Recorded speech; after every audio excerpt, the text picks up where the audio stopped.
Welcome, everybody. Welcome back to the CTH Podcast, episode number 9, the Coaches Training Hub. Today, we have a very, very, very special guest. I usually say very special, but I'm going to put 3 verys in there today. Pascal Zuberbühler, who's a member of the FIFA Technical Study Group, and also a former Switzerland international who my country has faced in 2006. We talked about this when we first met. Couple months ago. He was on the winning side in that game, Switzerland versus Korea in the 2006 World Cup. So we didn't like him much then, but we actually like him now. And that's all that matters. And without further ado, I'm gonna introduce you to Mr. Pascal Zuberbühler. Zubi, how are you? Long time no see. How's everything going? What's it like traveling around the world? Just following FIFA tournaments. How is it, my man? Hey Steve, hi guys, hi everyone. Very privileged to be on your call again here. Always great to see you, Steve. But don't talk about 2006 anymore. We are talking about the future. Yeah, this is history. Yeah, I like always to talk with you guys, especially in Korea, to see the progressing, and also especially when we are talking about goalkeepers. Yes, and as you mentioned, you're right. I'm traveling around the world. Came back now from Indonesia from a very interesting under-17 World Cup, and now in a few days I will travel to Saudi Arabia, to Jeddah, for the Club World Cup, and I'm looking very much forward to all these competitions, to see, to study with the technical study group, with my colleagues, and from the performance in the inside team. It's fantastic to have this possibility, and I'm really privileged to do all this work. Yes, and the FIFA Club World Cup, obviously another tournament that we're very much looking forward to. Can Manchester City win their first Club World Cup? That's going to be another interesting point. So what are some things before? I mean, we have Zubi on the podcast today to primarily talk about the under-17 World Cup, some of the findings there, goalkeeping at youth level that we can speak with Zubi about. But let's preview the Club World Cup just a little bit. What are some things, from your perspective as a member of the FIFA Technical Study Group? What are some things that you're looking forward to in the upcoming Club World Cup? Club World Cup is something very interesting, I have to say. Really, they are the host team where is now Al Ittihad, and we are looking forward to have them there. Of course, a very good team, and especially then all Champions League winner from the 6th Confederation, and this is always great to make a compare the goalkeeper, the playing style from those teams. Of course. We have very good teams there, and as you mentioned, to see Manchester City live there in Saudi Arabia will be fantastic to observe. Also, we know all that Pep Guardiola wants to win every title what he can win, but the competition is on a high level. We have from CAF Champions League winner is Al Ahly Egypt, a very strong team, and with my colleagues there in the coaching staff, where I played together in Grasshopper Club Zurich with Marcel Koller, and this staff is also full of Swiss ex-players. This is very interesting to follow, and of course also with the CONMEBOL team.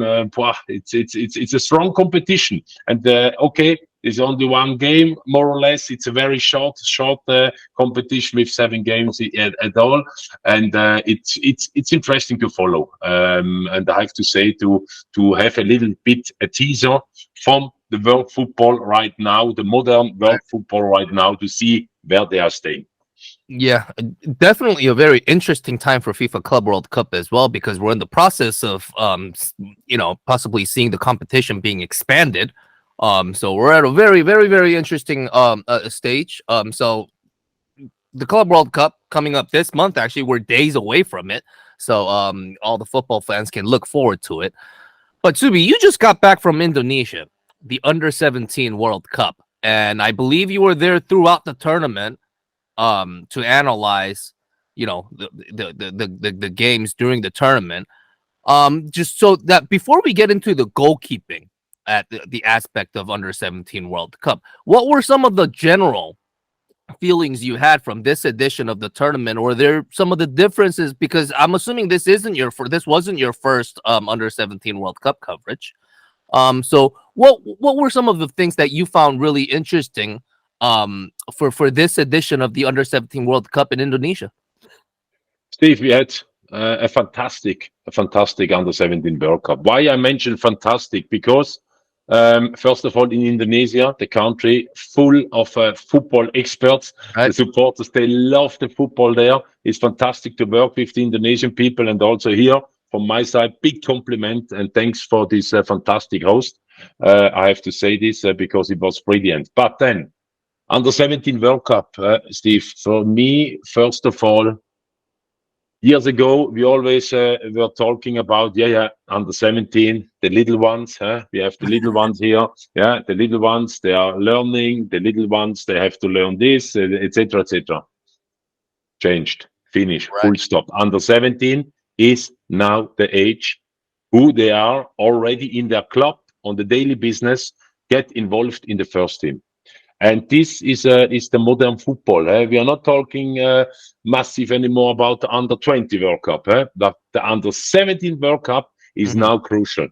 This is crucial, and that's why also we made the decision in FIFA that we make this tournament every year, and this is fantastic because those people, they love and they need these young football players. They love and they need to play a World Cup or competition every year. And for me, and this tournament was clear to see how they are already technically and also tactically. They are very, very good here in the mental direction. They are already playing on a very high level.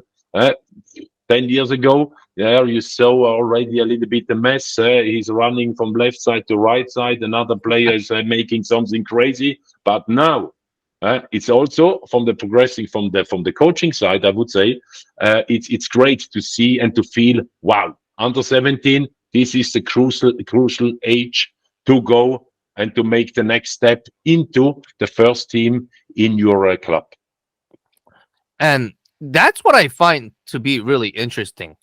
Especially, during this tournament. I mean, you mentioned it right there. Nowadays, you look at the top level under 17 players in that age group, they've pretty much been exposed to first team football, at the highest level in whether it's, in their respective countries or players, playing abroad.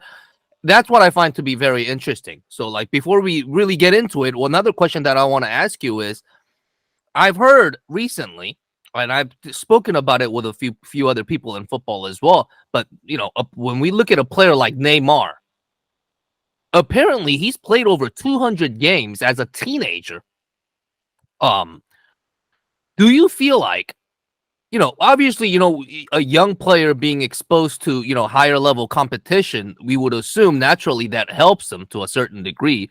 But when we have players who are starting to play hundreds of games when they're teenagers at the very top level, at professional level, what are some of your opinions on that? Like, is that something that you would encourage more in football? Like, is that something that definitely helps the players, or is it kind of better to tone it down a little bit, because a heavy exposure in the long term could have some negative effects on the players? So what's your opinion on that? Steve, very good points. What you mentioned already now, and to bring this all a little bit together, the world is turning in every direction. Yeah, Hmm. okay, but in the football direction, it's turning very fast. We are on the under 17 World Cup now, or the under 17 level is a crucial topic because the players are already get trained in many countries. Fantastic. Yeah, there are so many players. You see the game understanding, the tactical, the technical. They are very much on a already on the highest level. Important now on this age is that they are playing competition. They are playing in a good league. They are playing. They get pushed. They get trained in the right direction. They play also tournament in their country, etc., etc. But this point is not everywhere around the world happens right now. We saw a lot of individual fantastic players on this tournament, and it's clear also the interest from scouts from the biggest club. They went there in Indonesia, and you see they are full excited about those players. Important, clear that they get trained, clear that they get they have good agents around them. This is a very important surround from them, because those players under 17, they are in a direction now. Hey, I have the chance to sign a professional contract in a top club. Okay, and therefore they need to get really protected from good people. And this also, we know, you know, everybody knows this. This is not every time happens. Okay. For us, FIFA, it's important that we give every those players or talents or even younger talents, we give them the chance to get on this point. That's why our new talent development scheme program, what is Arsene Wenger bringing on the world now. This is something we have and we want to create in FIFA. And this is something where FIFA is paying a lot of money for this. And we want to go in with now FIFA academies around the world, because not in every member association they have a competition for those young players. Not every member association they have a tournament or something like this. But what they have, everywhere there are talents around the world. And now it's up to us, FIFA. We want to scout them. We want to train them. We want to train them in the best direction. We want to show them their pathway, and that they are able to play with their national team, then also an under 17 World Cup. Because under 17 World Cup, this is already linked to the first team. Yeah. And this is our work from FIFA, and with our president, also Gianni Infantino, he is supporting this massively, because we want to give everybody the chance to get developed in the right direction. Under 17, again, is an age where they are already linked to the first team in their club. And this is unbelievable to see. 4 years ago, 2019, when I went in Brazil for the under 17 World Cup, already there, we saw a lot of fantastic skills. But even now, for me, it's even more heavier now to see so many players. They are fantastic. Now it's up to us also to follow them. What is the next step? What is where they are going? Where they are getting developed? Because now is a crucial age. To not lose their mindset. I'm a professional player. I sign a new contract. There's a lot of things around. FIFA can't protect in every direction, but we are doing now with our program a massive impact around the world. Right. And the next question I wanted to ask you was, I mean, once upon a time, you were also a 16, 17-year-old playing football, right? So what I wanted to ask you was, when you comparing then to now, I know it's a really difficult comparison, but let me ask you this. How much has goalkeeping at the under 17 level, how is it now compared to when you were a player in this age group? This is a great question. See, if you know, to compare under 17 football from in my age and under 17 football now, the gap is too big. This changed completely. The speed, the game knowledge, the training session, the individual session, this changed completely. One thing about goalkeeping didn't change, Steve. 1 point. You know which point was it? To save balls. To save balls. You know, this didn't change. A goalkeeper is still today a goalkeeper where he needs to save the ball. Okay, this is one thing. But if you go a little bit more deeper, yeah, a goalkeeper in the modern team, in the modern football, he's a player, an outfield player. He is offering himself to receive the ball. About offering, I will talk to you after and show you fantastic statistics, by the way. And I ask myself, hey, play the ball to me. You receive the ball. You have to make the right decision. Do I play now the ball through? Do I play now the ball around, beyond, onto, etc.? This is a feeling and the game intelligence where the goalkeeper needs to have in the modern football. It doesn't mean that we older generation, we were not intelligent enough. But today you are training much more with the team. You are training day in, day out with the team. In my age, I was always on the other field, on the other side, and I trained there with my goalkeeper coach, and that's it, full stop. But Mhm. this changed completely, and the speed and the power and the pace from the football under 17 World Cup, this changed dramatically in the last 10, 20 years. Like you said, if the game speeds up, right? If the game is a lot faster for goalkeepers, what are some of the biggest adjustments that you make as a goalkeeper when the game speeds up? Because obviously for the goalkeeper, you spend most of your time inside your own box, but goalkeepers nowadays are obviously a lot more involved in open play than in the past. So when the game speeds up, when the game is faster and it's played at a higher tempo, what are some of the biggest adjustments that, from a goalkeeping standpoint, that has to be made? The decision making, Steve, the decision making as a goalkeeper to read everything, to open up here, not only the tunnel view. No, you need to feel, is my defender nearer to me than the opponent? That means for me, I don't need to go out in this area, outside the box. This intelligence to know I need now to defend the zone inside the box and outside the box, or I need now to defend only the goal.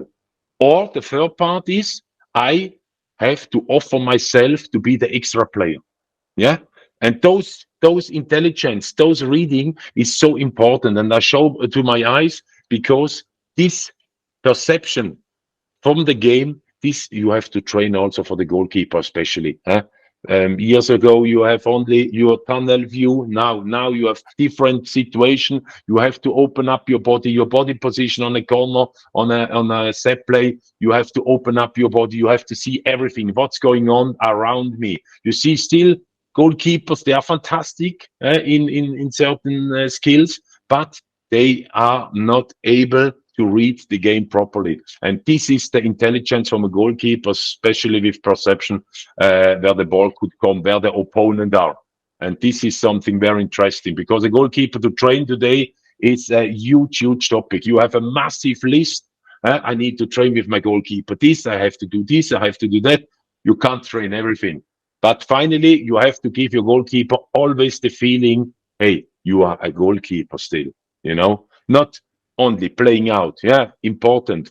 The coaches, what they want the head coach, they want my goalkeeper as a player. Yeah, this is the first important thing. You as a goalkeeper coach is important now that you also train your goalkeeper not only to be the player, also to be the goalkeeper. What is nicer? What is the most nice moment for a goalkeeper when he save in the last minute a fantastic shot and he make a fingertip save? This is the most beautiful situation for a goalkeeper still. And this is important for every goalkeeper coach, for every head coach, that this is inside their mind. Right. And, prior to the under 17 World Cup, about a week before the tournament, I had a chance to interview the Korea under 17 national team head coach, Byung Sung-hwan. And what he told me was he gave me a very interesting breakdown of what he thinks each player, as they grow up and they're going through these different age groups, the skills that they would have to develop in particular age groups. For example, to make it brief, at under 14 level, he said that the players have to have individual quality is one of the most important things, as in, you may not be fully aware of the tactical requirements that he would be asked to have once he moves up to higher levels, but at the under 17 level, it's about starting to learn how to play with the rest of the team. But he warned me that it won't be perfect at this age group, but once you reach the under 20 level, that's when you kind of have to master your ability to play a collective 11 on 11 game. So what I wanted to ask you, Zubi, was when you have a goalkeeper who may be promising, who may be an average goalkeeper, growing up, going through the under 14 age group, the under 15, 16, 17 and higher,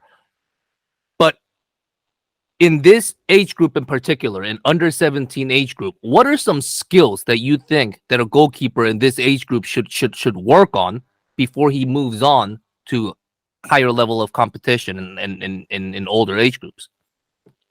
You know, you never learn enough. You have always to learn, even if you are already professional goalkeeper with 25 years, even if you are 31 years old and you play on the highest level, you never are perfect. This doesn't happen. Important in the younger age, as you mentioned, of course. Important for me is how my goalkeeper or the team or the players individual, how they deal with negative moments in the field, with negative moments in a game. I failed now as a goalkeeper. Oh my God, what a mistake. And we lose because about my mistake or two mistakes. This is important that in the younger age, you have coaches, you have goalkeeper coaches, individual coaches. They are there around you and teach you this also and help you also to come back. On the field, there happens mistakes. This is normal. Also in the top level, you have moments where you make a mistake. As a goalkeeper, especially, this happens. This happens. But then it's important as a goalkeeper coach. How are you able to bring your goalkeeper back in the good confident position? Because a goalkeeper needs to be confident. Yeah, I know I made a mistake. I have to switch off because during a game, you make a mistake, you conceded the goal straight away. You have to switch on again. And this is important, especially in the younger age. If you make this progress, you can see you're getting better. You're getting better. You make another mistake, but you can deal it straight away better. And those situation is important. And especially also from the coaching side, it's important in this younger age, if he makes a mistake, not to let him straight away on the side, bring a new one in, and the other one, we don't take it anymore. Because like this, you take the the power, the spirit, the positivity from a player who wants to be a professional player soon, you kill him completely. And this is not good. For me, important to surround from the coach, the staff, the goalkeeper coach. This is important in this age that you teach them. But hey, under 17, Steve, under 17 is already an age. They are linked to the first team. Right? We have many examples in the top league, in the top clubs. They are already playing 16 years old players in the first team, you know. And important then, of Right. course, how you teach them, how you take them, how can you bring them forward in the next step without losing the floor under the feet, because they're thinking now I'm already superstar. You know, this is the crucial pathway, individual, to bring them up. No, so going back to the subject that we were on as we were starting our conversation today, you just mentioned again the players being exposed to first team football at such a young age. Let me ask you in a little bit of a different way then. When you look at a team like Korea, I was able to see a lot of talented players, actually, a lot of players with great individual qualities. Even it was a difficult tournament for Korea, obviously, looking at it from a results standpoint, because they lost all 3 games. But I was able to see some really promising players on that team. But what I wanted to mention was none of the Korean players have been anywhere near being exposed to first team level at their clubs, because the way the structure is set up in Korea, obviously at this age group for these players to attend schools is very, very important. So it's difficult for them to play professionally in this age group.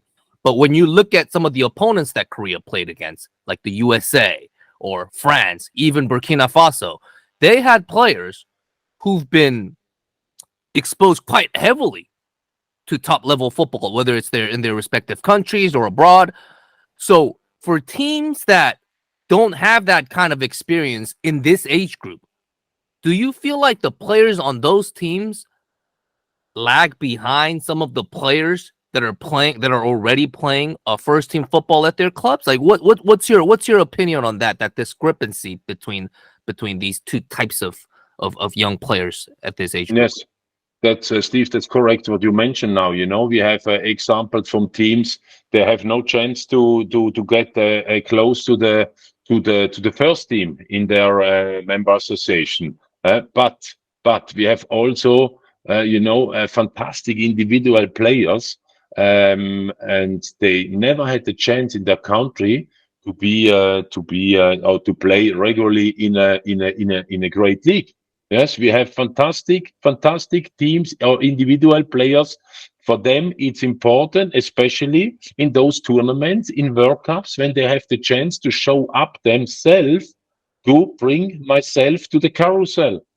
Because if I show me up in a great direction, you have a lot of people around the world who are watching you, and maybe you have the chance to make the next step in another league somewhere to show up. It's clear it's not for every team easy. Of course, for the Europe teams, it's a little more easier. They are on the carousel, full observe from the scouting, etc. But also from the CAF teams, Senegal had unbelievable individual players. Mali showed up a great football, etc., etc. Also your team showed for me a great attitude, a great football knowledge, and also a great team spirit.